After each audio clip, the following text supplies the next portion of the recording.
नमस्कार दोस्तों, स्वागत है आपका हमारे YouTube चैनल अभिनंदन एकेडमी में। दोस्तों, अगर आप हमारे चैनल पर नए हों तो हमारे चैनल को सब्सक्राइब करें और बेल आइकन को प्रेस करना ना भूलें। दोस्तों, आज की वीडियो में हम लोग देखेंगे शिक्षण कौशल के भाग नंबर 3 को।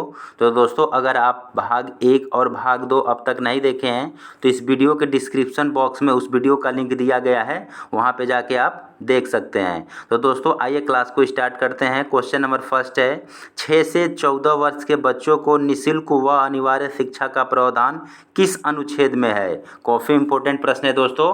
तो किस अनुच्छेद में है? तो दोस्तों ये है अनुच्छेद 21 में। किस में दोस्तों? अनुच्छेद 21A में। अगला देखिए दोस्तों, अगला है शिक्षा को समवर्ती सूची में कब शामिल किया गया? तो दोस्तों, शिक्षा को समवर्ती सूची में 1976 में शामिल किया गया। कब दोस्तों? 1976 में शामिल किया गया था। अगला देखिए दोस्तों, अगला है किसी बच्चे का एक ही कक्षा में 1 वर्ष से अधिक रोका जाना क्या कहलाता है? तो दोस्तों, किसी बच्चे को एक ही कक्षा में 1 वर्ष से अधिक रोका जाना क्या कहलाता है? तो दोस्तों, ये अवरोधन कहलाता है। क्या कहलाता है दोस्तों?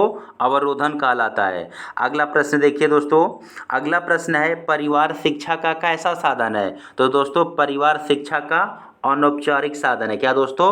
अनौपचारिक साधन है।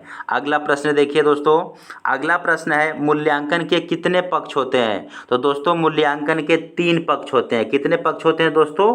3 पक्ष होते हैं। अगला देखिए दोस्तों, अगला है मापन के कितने प्रकार हैं? तो दोस्तों, मापन के 2 प्रकार होते हैं। कितने दोस्तों? मापन के 2 प्रकार होते हैं। अगला प्रश्न देखिए दोस्तों, अगला प्रश्न है मापन का क्षेत्र कैसा होता है? तो दोस्तों, मापन का जो क्षेत्र होता है वह सीमित होता है। क्या होता है दोस्तों? सीमित होता है। अगला प्रश्न देखिए दोस्तों, अगला प्रश्न है शर्म तथा गर्व जैसी भावना का विकास किस अवस्था में होता है? तो दोस्तों, शर्म तथा गर्व जैसी भावना का विकास जो होता है तो दोस्तों ये बाल्य अवस्था में होता है। कब दोस्तों? बाल्य अवस्था में होता है। अगला प्रश्न देखिए दोस्तों, अगला प्रश्न है मनोविज्ञान शिक्षा का आधारभूत विज्ञान है, यह कथन किसका है? काफ़ी इंपॉर्टेंट प्रश्न है दोस्तों। मनोविज्ञान शिक्षा का आधारभूत विज्ञान है, यह कथन किसका है? तो दोस्तों, ये कथन स्किनर का है। किसका दोस्तों? स्किनर का है। दोस्तों, अगर वीडियो आपको पसंद आ रहा हो तो अपने दोस्तों को शेयर कर दें और वीडियो को लाइक कर दें। अगला प्रश्न देखिए दोस्तों, अगला प्रश्न है निस्संदन या छन्नीकरण का सिद्धांत किसने दिया था? तो दोस्तों, निस्संदन का सिद्धांत किसने दिया था? तो दोस्तों, ये दिए थे मैकाले ने। कौन दोस्तों? मैकाले ने। अगला प्रश्न देखिए दोस्तों, अगला प्रश्न है भारतीय विश्वविद्यालय आयोग का गठन कब हुआ था? तो दोस्तों, भारतीय विश्वविद्यालय आयोग का गठन 1902 में हुआ था। कब दोस्तों? 1902 में हुआ था। और दोस्तों, कौन किया था? तो दोस्तों, ये लॉर्ड कर्जन ने किया था। कौन दोस्तों? लॉर्ड कर्जन ने किया था। अगला प्रश्न देखिए दोस्तों, अगला प्रश्न है विश्वविद्यालय शिक्षा आयोग कब गठित हुआ और इस आयोग के अध्यक्ष कौन थे? तो दोस्तों, विश्वविद्यालय शिक्षा आयोग का गठन ये आपका 4 नवंबर 1948 को हुआ था। कब दोस्तों? 4 नवंबर 1948 को हुआ था। और दोस्तों, इस आयोग के अध्यक्ष कौन थे? तो दोस्तों, इस आयोग के अध्यक्ष डॉक्टर कृष्णन थे। कौन दोस्तों? डॉक्टर राधा कृष्णन थे। अगला प्रश्न देखिए दोस्तों, अगला प्रश्न है कोठारी आयोग कब गठित हुआ और इसके अध्यक्ष कौन थे? तो दोस्तों, कोठारी आयोग कब गठित हुआ? तो दोस्तों, ये 2 अक्टूबर 1964 को हुआ था। कब दोस्तों? 2 अक्टूबर 1964 को कोठारी आयोग का गठन हुआ था। और दोस्तों, इसके अध्यक्ष कौन थे? तो दोस्तों, इसके अध्यक्ष प्रोफेसर DS मुदालियर थे। कौन दोस्तों? DS मुदालियर थे। और दोस्तों, कोठारी आयोग गठित कब हुआ था? कहाँ हुआ था? तो दोस्तों, ये नई दिल्ली में हुआ था। कहाँ दोस्तों? नई दिल्ली में हुआ था। अगला प्रश्न देखिए दोस्तों, अगला प्रश्न है संपूर्ण साक्षरता अभियान की घोषणा सर्वप्रथम किस राज्य में की गई थी? तो दोस्तों, किस राज्य में की गई थी? तो दोस्तों, ये केरल राज्य में की गई थी। कहाँ पे दोस्तों? केरल राज्य में की गई थी। अगला प्रश्न देखिए दोस्तों, अगला प्रश्न है राष्ट्रीय सलाहकार समिति का गठन कब हुआ और इसके अध्यक्ष कौन थे? तो दोस्तों, राष्ट्रीय सलाहकार समिति का गठन 1992 में हुआ था। कब दोस्तों? 1992 में राष्ट्रीय सलाहकार समिति का गठन हुआ था। और दोस्तों, इसके अध्यक्ष थे प्रोफेसर यशपाल। कौन दोस्तों? प्रोफेसर यशपाल। अगला प्रश्न देखिए दोस्तों, अगला प्रश्न है शिक्षा आयोग या कोठारी आयोग की नियुक्ति कब की गई और इस समिति के अध्यक्ष कौन थे? तो दोस्तों शिक्षा आयोग या कोठारी आयोग की नियुक्ति 14 जुलाई 1964 में, कब दोस्तों? 14 जुलाई 1964 में की गई थी। और दोस्तों इस आयोग की अध्यक्षता कौन कर रहे थे? तो दोस्तों प्रोफेसर दौलत सिंह कोठारी ने। कौन दोस्तों? प्रोफेसर दौलत सिंह कोठारी ने इस आयोग के अध्यक्ष थे। अगला प्रश्न देखिए दोस्तों, अगला प्रश्न है लॉर्ड मैकाले भारत कब आया? तो दोस्तों लॉर्ड मैकाले ने भारत कब आया? तो दोस्तों ये 10 जून 1834 को भारत में आया। कब दोस्तों? 1834 में भारत आया। अगला प्रश्न देखिए दोस्तों, अगला प्रश्न है वर्तमान में निःशक्त बच्चों की शिक्षा को क्या कहा जाता है? तो दोस्तों वर्तमान में निःशक्त बच्चों की शिक्षा को समावेशी शिक्षा कहा जाता है। क्या दोस्तों? समावेशी शिक्षा कहा जाता है। दोस्तों वीडियो पसंद आ रहा हो तो वीडियो को लाइक कर दें और अपने दोस्तों को शेयर कर दें। अगला प्रश्न देखिए दोस्तों, अगला प्रश्न है मध्याह्न भोजन योजना कब प्रारंभ हुआ था? तो दोस्तों मध्याह्न भोजन योजना 15 अगस्त 1995 को हुआ था। कब दोस्तों? 15 अगस्त 1995 को हुआ था। और दोस्तों मध्याह्न भोजन योजना का नाम बदल के क्या रखा गया है? आप लोग हमें कमेंट बॉक्स में बताइएगा। अगला प्रश्न देखिए दोस्तों, अगला प्रश्न है पिछड़ेपन के कितने प्रकार होते हैं? तो दोस्तों पिछड़ेपन के कितने प्रकार होते हैं? तो दोस्तों ये 2 प्रकार के होते हैं। कितने प्रकार के दोस्तों? 2 प्रकार के होते हैं। कौन कौन? व्यक्तिगत और सामूहिक। क्या दोस्तों? व्यक्तिगत और सामूहिक पिछड़ेपन के प्रकार होते हैं। अगला प्रश्न देखिए दोस्तों, अगला प्रश्न है कोलकाता मदरसा की स्थापना कब और किसने की? तो दोस्तों कोलकाता मदरसा की स्थापना 1781। कब दोस्तों? 1781 में वारेन हेस्टिंग ने की। कौन दोस्तों? वारेन हेस्टिंग ने की कोलकाता मदरसा की स्थापना। अगला प्रश्न देखिए दोस्तों, अगला प्रश्न है माध्यमिक शिक्षा आयोग के अध्यक्ष कौन थे? तो दोस्तों माध्यमिक शिक्षा आयोग के गठन कब हुआ था दोस्तों? तो दोस्तों देखिए सबसे पहले माध्यमिक शिक्षा आयोग का गठन जो हुआ था सन 1992 में हुआ था। कब दोस्तों? सन 1992 हुआ था। और दोस्तों माध्यमिक शिक्षा आयोग के अध्यक्ष कौन थे? तो दोस्तों वो थे डॉक्टर लक्ष्मण स्वामी मुदालियर। कौन दोस्तों? डॉक्टर लक्ष्मण स्वामी मुदालियर माध्यमिक शिक्षा आयोग के अध्यक्छ थे। अगला प्रश्न देखिए दोस्तों, अगला प्रश्न है आपकी कक्षा के कुछ छात्र अति मेधावी हैं, आप उन्हें किस तरह पढ़ाओगे? तो दोस्तों आपकी कक्षा के कुछ छात्र अति मेधावी हैं, आप उन्हें किस तरह पढ़ाओगे? तो दोस्तों वो है समृद्धिकरण कार्यक्रमों के द्वारा। किसके द्वारा दोस्तों? समृद्धिकरण कार्यक्रमों के द्वारा पढ़ाएंगे। अगला प्रश्न देखिए दोस्तों, अगला प्रश्न है एमिल किसकी रचना है? तो दोस्तों एमिल जो है रूसो की रचना है। किसकी दोस्तों? रूसो की रचना है। अगला प्रश्न देखिए दोस्तों, अगला प्रश्न है बनारस संस्कृत विद्यालय की स्थापना कब और किसने की? तो दोस्तों बनारस संस्कृत विद्यालय की स्थापना 1791 में हुई थी। कब दोस्तों? 1791 में हुई थी। और दोस्तों कौन किया था? तो दोस्तों ये डक्कन जोनायल द्वारा। किसके द्वारा? डक्कन जोनायल द्वारा बनारस संस्कृत विद्यालय की स्थापना की गई थी। अगला प्रश्न देखिए दोस्तों, अगला प्रश्न है नर्सरी स्कूल के प्रारंभ करता थे। एक कर्ता लिखा है दोस्तों, नर्सरी स्कूल के प्रारंभकर्ता थे। तो दोस्तों नर्सरी स्कूल के प्रारंभकर्ता कौन थे?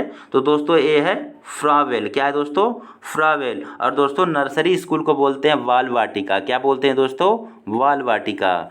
अगला प्रश्न देखिए दोस्तों, अगला प्रश्न है किस सिद्धांत द्वारा बालक में रुचि का विकास होता है? तो दोस्तों किस सिद्धांत के द्वारा बालक में रुचि का विकास होता है? तो दोस्तों वो है प्रेरणा का सिद्धांत। क्या है दोस्तों? प्रेरणा के सिद्धांत के द्वारा बालक में रुचि का विकास किया जाता है। अगला प्रश्न देखिए दोस्तों, अगला प्रश्न है शास्त्रीय अनुबंधन का सिद्धांत किसने दिया था? काफ़ी इंपॉर्टेंट प्रश्न है दोस्तों। शास्त्रीय अनुबंधन का सिद्धांत किसने दिया था? तो दोस्तों ये पावलोव ने दिया था। कौन दिया था दोस्तों? पावलोव ने दिया था। और दोस्तों कब दिए थे? तो 1904 में दिए थे। कब दिए थे दोस्तों? 1904 में शास्त्रीय अनुबंधन का सिद्धांत दिए थे। अगला प्रश्न देखिए दोस्तों, अगला प्रश्न है प्राथमिक विद्यालयों में मिड डे मील कार्यक्रम प्रारंभ करने का प्रमुख कारण क्या है? तो दोस्तों प्राथमिक विद्यालयों में जो मिड डे मील दिया जाता है उसका मुख्य कारण क्या है? तो दोस्तों उसका मुख्य कारण है नामांकन संख्या को बढ़ाना। क्या दोस्तों? नामांकन संख्या को बढ़ाना। काफ़ी इंपॉर्टेंट प्रश्न है दोस्तों, आप लोग इसको ध्यान दीजिएगा। अगला प्रश्न देखिए दोस्तों, अगला प्रश्न है किसने कहा नवाचार एक ऐसा विचार है जिसमें व्यक्ति नवीनता का अनुभव करता है? काफ़ी अच्छा प्रश्न है दोस्तों। किसने कहा नवाचार एक ऐसा विचार है जिसमें व्यक्ति नवीनता का अनुभव करता है? तो दोस्तों किसने कहा था? तो दोस्तों E.M. रोजर्स ने किया था। कौन दोस्तों? E.M. रोजर्स ने कहा था। अगला प्रश्न देखिए दोस्तों, अगला प्रश्न है शिक्षण कौशल के विकास में उपयोगी है। तो दोस्तों शिक्षण कौशल के विकास में क्या उपयोगी है? तो दोस्तों ये शिक्षण विधियाँ, क्या दोस्तों? शिक्षण विधियाँ उपयोगी है। अगला प्रश्न देखिए दोस्तों, काफ़ी अच्छा प्रश्न है दोस्तों। Doctor B.K. पासी ने अपने अध्ययन के आधार पर कितने शिक्षण कौशलों का सूची तैयार की? काफ़ी इंपॉर्टेंट प्रश्न है दोस्तों, एक बार और प्रश्न को देखिए। Doctor B.K. पासी ने अपने अध्ययन के आधार पर कितने शिक्षण कौशलों की सूची तैयार की थी? तो दोस्तों 13 की थी। कितने दोस्तों? 13। अगला प्रश्न देखिए दोस्तों, अगला प्रश्न है प्राचीन काल में अनौपचारिक शिक्षा का स्वरूप था। तो दोस्तों प्राचीन काल में अनौपचारिक शिक्षा का स्वरूप था वो धार्मिक संस्कारों का ज्ञान था। क्या था दोस्तों? धार्मिक संस्कारों का ज्ञान था। अगला प्रश्न देखिए दोस्तों, अगला प्रश्न है सीखने की खेल विधि उपयोगी है। तो दोस्तों सीखने की खेल विधि किस पे उपयोगी है? तो दोस्तों ये बाल्यावस्था के बच्चों के लिए उपयोगी है। किस अवस्था के बच्चों के लिए दोस्तों? बाल्यावस्था के बच्चों के लिए उपयोगी है। और दोस्तों बाल्यावस्था का जो उम्र काल होता है कितना? 6 से 12 वर्ष के बच्चों के लिए उपयोगी होता है। क्या दोस्तों? 6 से 12 वर्ष के बच्चों के लिए उपयोगी होता है सीखने की खेल विधि। अगला प्रश्न देखिए दोस्तों, अगला प्रश्न है कक्षा में एक बच्चों में भाषा कौशल का विकास किस क्रम में होना चाहिए? तो दोस्तों कक्षा 1 में बच्चों में भाषा कौशल का विकास किस क्रम में होना चाहिए? तो दोस्तों ए होना चाहिए सुनना, बोलना, पढ़ना, लिखना। क्या दोस्तों? सुनना, बोलना, पढ़ना, लिखना। दोस्तों इसी को ट्रिक के माध्यम से जानते हैं शुभोपली। क्या दोस्तों? शुभोपली। अगला प्रश्न देखिए दोस्तों, अगला प्रश्न है ऑपरेशन ब्लैक बोर्ड की योजना शुरू की गई थी। काफ़ी इंपॉर्टेंट प्रश्न है दोस्तों। ऑपरेशन ब्लैक बोर्ड योजना कब शुरू की गई थी? तो दोस्तों ये 1987 में की गई थी। क्या दोस्तों? 1987 में ऑपरेशन ब्लैक बोर्ड योजना की शुरुआत की गई थी। अगला प्रश्न देखिए दोस्तों, अगला प्रश्न है किस विधि में छात्रों की जांच या पुष्टि के लिए उदाहरण दिए जाते हैं? क्या दोस्तों?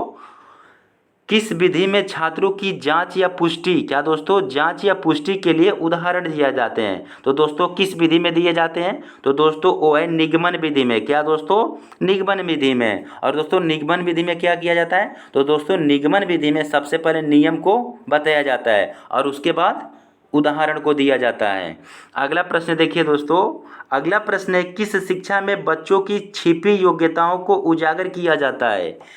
काफ़ी अच्छा प्रश्न है दोस्तों। किस शिक्षा में बच्चों की छिपी योग्यताओं को उजागर किया जाता है? तो दोस्तों वो है विशिष्ट शिक्षा में। किसमें दोस्तों? विशिष्ट शिक्षा में उजागर किया जाता है। अगला प्रश्न देखिए दोस्तों, अगला प्रश्न है वर्धा योजना या बेसिक शिक्षा का प्रतिपादन किसने किया था? काफ़ी इंपॉर्टेंट प्रश्न है दोस्तों। तो दोस्तों वर्धा शिक्षा का प्रतिपादन महात्मा गांधी ने किया था। कौन दोस्तों? महात्मा गांधी ने किया था। अगला प्रश्न देखिए दोस्तों, अगला प्रश्न है शिक्षा से किसका कल्याण होता है? तो दोस्तों शिक्षा से जो किसका कल्याण होता है? तो दोस्तों ये समाज के सभी वर्गों का होता है। क्या दोस्तों? समाज के सभी वर्गों का शिक्षा से कल्याण होता है। अगला प्रश्न देखिए दोस्तों, अगला प्रश्न है ग्रामीण क्षेत्र के बच्चों के स्कूल से भागने तथा पढ़ाई छोड़ने का क्या कारण होता है? काफ़ी अच्छा प्रश्न है दोस्तों। ग्रामीण क्षेत्र के बच्चों के स्कूल से भागने तथा पढ़ाई छोड़ने का क्या कारण है? तो दोस्तों ये कारण है स्कूल का नीरस वातावरण। क्या दोस्तों? स्कूल का नीरस वातावरण। तो दोस्तों अगर ये वीडियो आपको पसंद आ रहा हो तो हमारे YouTube चैनल अभिनंदन एकेडमी को सब्सक्राइब करें और वीडियो को लाइक करें। दोस्तों फिर मिलते हैं हम किसी नेक्स्ट वीडियो में, तब तक के लिए नमस्कार।